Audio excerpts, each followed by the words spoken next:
Hey there, welcome to Hobie on YouTube. On the table are three Buck 112 Rangers. Same model, but very different knives, made in different ways with different materials, and the three on the table even have different blade shapes. Now all these knives are going to measure 4 1/4 to 4 3/8 inches in the closed position. They all have blades that are right at 3 inches with about a 2 3/4 inch cutting edge, but that's really where the similarities end. This is the original Buck 112 Ranger. It came out in 1974, and they made it in a lot of different variations since then, but typically it comes with a brass frame, ebony inlays for handles, a clip point blade with 420 HC steel.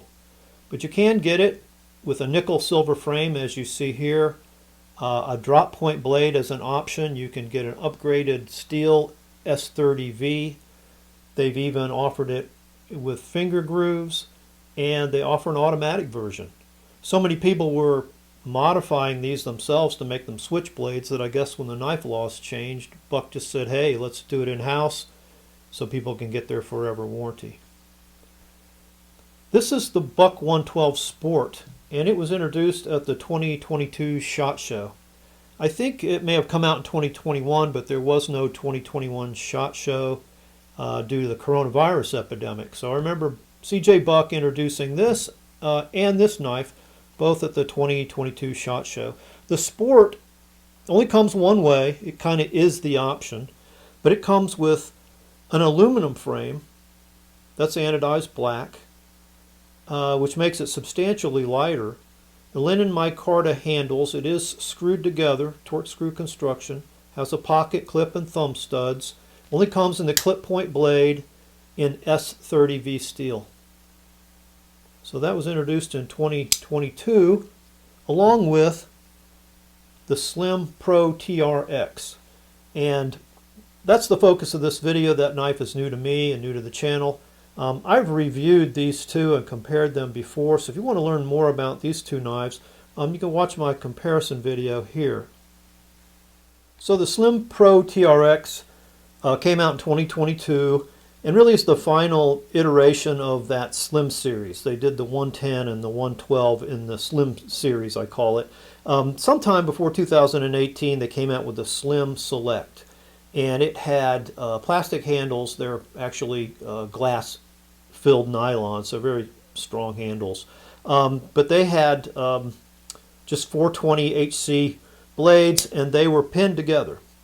They did have a pocket clip and thumb studs, a very large, ugly pocket clip, which nobody liked. In 2018, they upgraded that Slim Select and called it the Slim Pro by giving you either micarta or G10 handles and S30V blade steel. Still had that ugly pocket clip and was still pinned together. And then in 2022, when they introduced the Slim Pro TRX, TRX I guess stands for torque screws because it is a screw together construction. All G10 on this one. You can get it in black, OD green, or orange. S30V steel, thumb stud, Cerakote coated pocket clip there. So that's the last iteration, and unfortunately they discontinued it just recently. Maybe that's because it was a bit pricey. This knife sold retail for $104.99. I bought this one used for $82 shipped. I saw that as they were clearing them out, Buck was selling these on their website for $85. Is it an $85 knife? Yes, I think it's good value for that. Is it a $105 knife? No, I don't think so. There's just too many other choices out there that are very similar to this. It might come in under that or come in with a few better features, maybe flippers with ball bearings and things like that. So maybe that was part of the problem. Maybe the sales weren't where they wanted it to be. Maybe the knife wasn't that profitable. I don't know what it cost them to make this knife. Maybe they've got something better in the pipeline, so we'll just have to see about that. But it's kind of a shame because they finally kind of evolved the Buck 112 Ranger into a very pocket-friendly, everyday carry knife. And that's the big advantage of this knife. It is slim and it is lightweight. The overall thickness of this knife is only 3/8 inches, whereas with the Classic or the Sport, you're looking at about 5/8 of an inch. So substantially thinner. It also only weighs 2.8 ounces, so well under 3 ounces, whereas the Sport again weighs 3.9 ounces and the Classic somewhere over 6 ounces. So this knife weighs half as much and is about half as thick. When you put it in your pocket, you're probably not going to notice it. I do like the G10 handles. Again, they can come in either black, orange, or an OD green, but they're very finely textured, which makes the knife grippy, but not so much that it's going to snag coming in and out of your pocket. Again, it is torque screw construction, so the knife can be disassembled, cleaned, maintained, adjusted. And I believe all of the screws are T6, so that makes it very convenient to work on the knife. Has an improved pocket clip. You know, the original pocket clip was very wide because they put a cutout of the Buck logo anvil here. And the idea was, I guess, if you carried the knife, people could look at the clip sticking out of your pocket and go, hey, there's a Buck guy.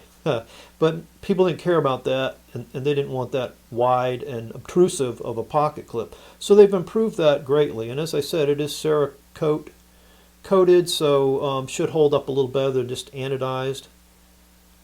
Only ding I give it, well, there's a couple of little design improvements I think they could have made, and one is they could have milled out the G10 on both sides, just a little depression to take the base of that pocket clip so it would be flush. The screws are flush, so that's a good start, but the clip itself is not. And you know, they're drilling out this G10 and they're chamfering the edges, doing all these things, you know, with their CNC machine. They could have just done that quickly, one more step, and had a nice flush pocket clip. But the pocket clip is a good size. It doesn't bother the hand much, and it works. It keeps the knife secure in your pocket. The other thing about the pocket clip is it just sticks up a little high. You know, what they did was they matched up this corner of the pocket clip to the edge of the knife, leaving this corner to protrude a little bit. I wish they had sunk it down where this corner was flush with the edge of the knife. Would have lowered this corner a little bit, but then you wouldn't have had any kind of hot spot if you're cheating back on the heel of the knife. You only have to deal with the torque screws from one side, which is nice. And here's your Buck anvil logo on the main pivot. The blade is well centered. As far as the fit and finish and the quality of the build, it's good. There is one little thing. There always seems to be one little thing with Buck. You know, I want to love Buck knives. I like Buck knives. It's a, you know, they make a lot of their knives in the U.S. I like that. It's a 4th generation family-owned business. I love that. They're good people. I love that. They've got a lifetime warranty. They stand by what they do. It's a good company. But every time I get a Buck knife, there's always one little thing. I've not had a 10 yet. This one is, there's a pretty good gap here in the back between the G10 and the spring here.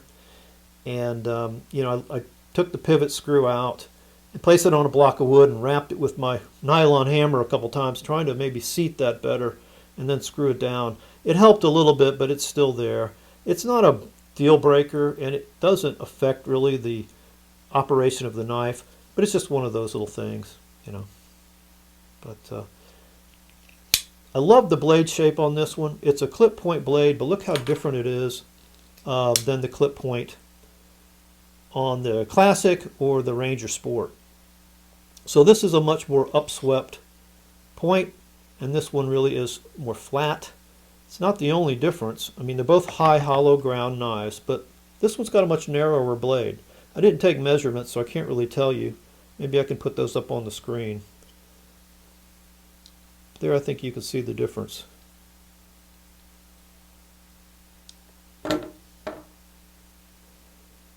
Here you can see Buck's little billboarding here. Doesn't bother me any, but Buck's name, the anvil logo, and USA here, and 112 plus here.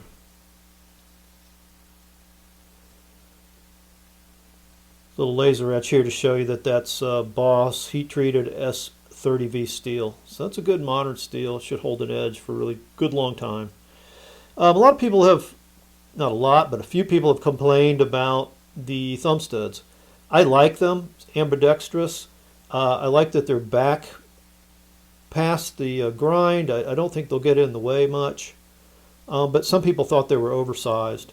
They do stick out wider than the 3/8 inch handle of the knife. That hasn't really given me any problem. Would have been kind of nice, I guess, had they gotten them the same width. But it does allow you to get instant and quick, secure purchase to get the knife open very quickly and easily, right or left-handed. A couple of final observations.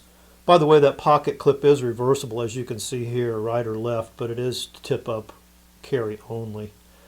The blade came extremely sharp, and it's got a pretty even grind, although it's a high grind, and it's very toothy. But it is very sharp.